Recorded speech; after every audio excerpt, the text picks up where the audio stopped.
Today we're going to be reading Trollerella by Karen M. Stegman, Bourgeois.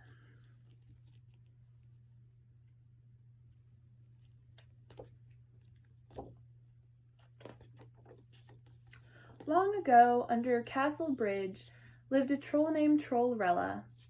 Every night she dreamed of being beautiful, but every day she woke up to the same gruesome reflection.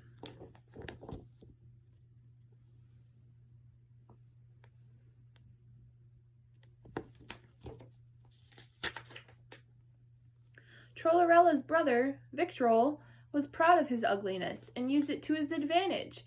When a visitor approached the castle, he would make faces, hiss, and growl until the visitor threw him a gold coin. The bridge was soon called the Trollway, and Victroll's fee was called a troll.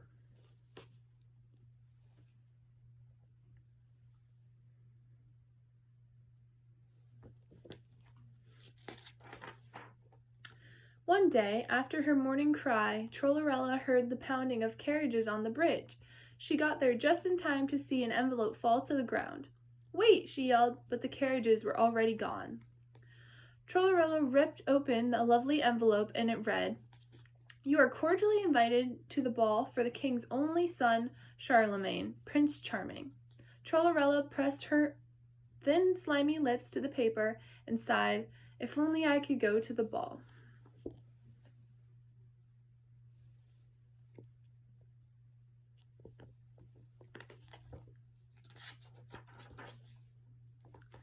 "What you got there?" Victroll slithered from the sludge. Trollerella hid the invitation behind her back, but Victroll grabbed her arm and made her drop it. "No!" She turned just in time to watch it drift into the well. Victroll had a brief feeling of guilt, but it passed. "Probably a corny dance. I'll get plenty of gold tonight." Then he slithered back into his troll hole.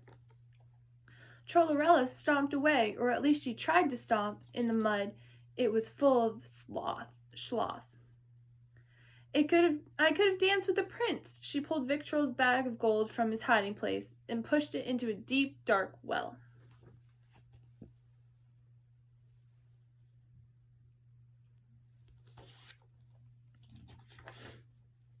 Suddenly there was a poof. "Hi, Diddley," came a painfully shrill voice. A fairy flew out of the well, flitted as fairies do, and landed gently. "Hey, Doodly." Hi," Trollerella returned the greeting. "Who are you?" "I'm the Tooth Fairy. I live in this well." She was holding the invitation. "Oh, I see. You don't brush. Tisk, tisk." Trollerella smiled shyly.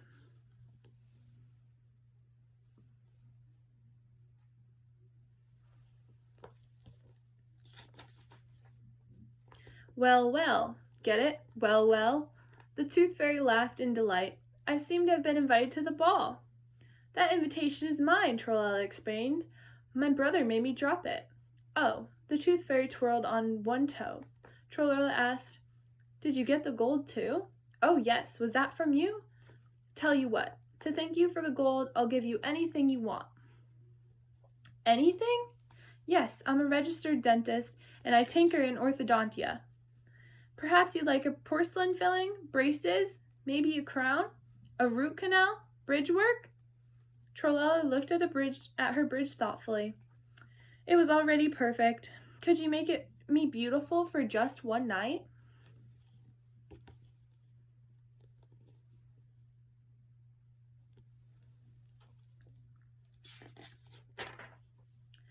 "Trolley, trolley, trolley. Ah, I have an idea. For only one night, everyone who sees you will think they see a beautiful maiden." And the Tooth Fairy waved her wand. "Then I can go to the ball?" Trollerella beamed. "Yes, sirree." The Tooth Fairy tapped Trollerella on the head, and she became nearly clean. Another tap found Trollerella draped in a beautiful gown. "Oops! Almost forgot." The Tooth Fairy tapped Trollella's huge, slimy feet. Out of nowhere came two enormous yet very fine glass slippers. "And Trolley, avoid cavity-causing sweets." Then, with another poof, the fairy was gone.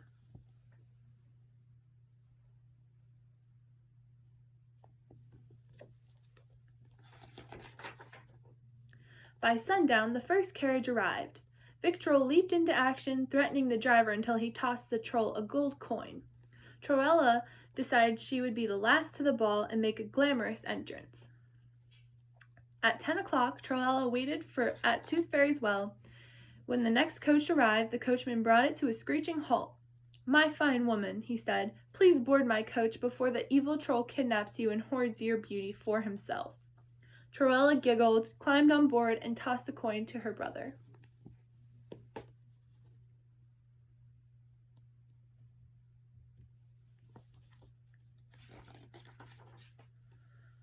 The castle was elegant. Everything sparkled. "May I get you a drink?" asked a handsome man. Trollerella batted her eyelashes. "Do you have mineral water?" He smiled a huge white smile and threw back his head laughing. The Tooth Fairy would have loved this guy. Everyone stared as the young man took Trollerella by the elbow and led her to the dance floor. "You dance divinely," he said, spinning her like a top. "Can I get you something to drink now?" "Do you have slug broth?" The handsome prince laughed. "Oh, you kill me." Trollerella panicked. "I would never. My brother might, but She didn't feel right. She thought she might be sick. She had to escape. Across the room, a lovely woman was being escorted from a pumpkin carriage. As all eyes turned to her, Trollerella ran. She looked back only once to see her prince dancing with a new girl.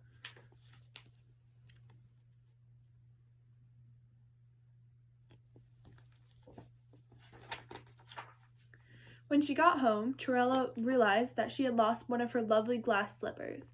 She cried until the commotion on the bridge brought her back to her senses. The clock was chiming midnight, and there, running from the castle, was a young woman from the pumpkin carriage. She seemed to be having trouble keeping her glass slippers on. One of them fell onto Trollella's very own bridge, but Trollerella decided to leave it there in case the girl returned for it.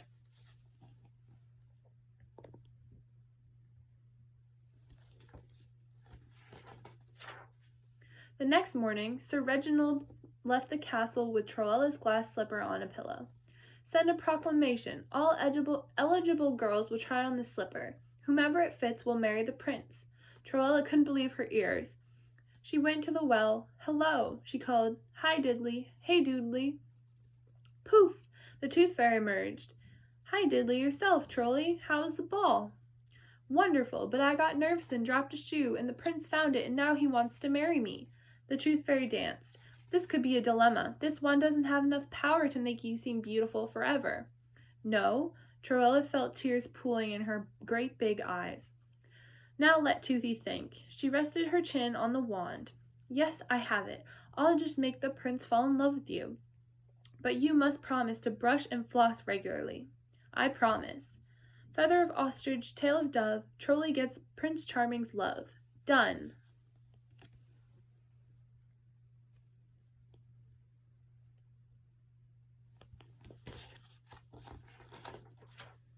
By the end of the day, the shoe and the king's men were on their way back to the castle. They were downhearted, having not found the girl. Trollerella stopped them at the bridge. "No troll's tolls, please," Sir Reginald said. "We've had a bad day." "I want to try on the slipper," Trollerella said shyly. "You?" Sir Reginald asked, then began to chuckle.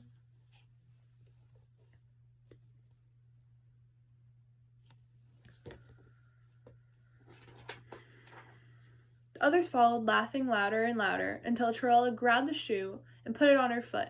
"There, see?" The laughter stopped. "The shoe fits the troll," Sir Reginald yelled. Trollerella was carried on to the castle on the pillow with the shoe. The trumpeter sounded the arrival of the bride-to-be, while the prince sat on his throne and waited impatiently. Everyone was silent. The prince stood and walked to Trollerella. "You bludgeoning idiots, we're sorry," Sir Reginald explained. "We didn't find anyone who fit the shoe. This troll made us stop. She wanted a toll. But...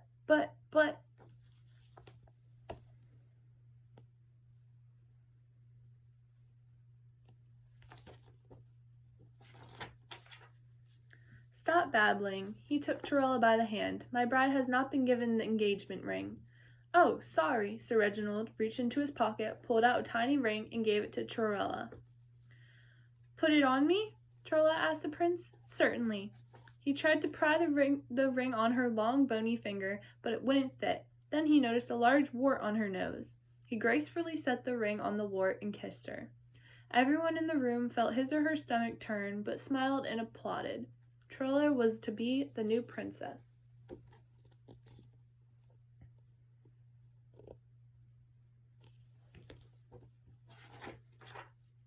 Meanwhile, outside, under the bridge, Victroll was happily playing with his newest find, the shiny glass slipper from the small woman in a pumpkin carriage.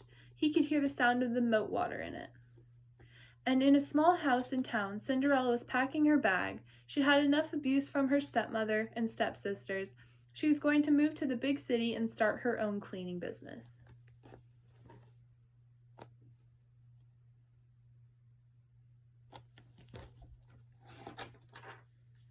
You already knew that Trollerella and Prince Charming would live happily ever after. And that's the end.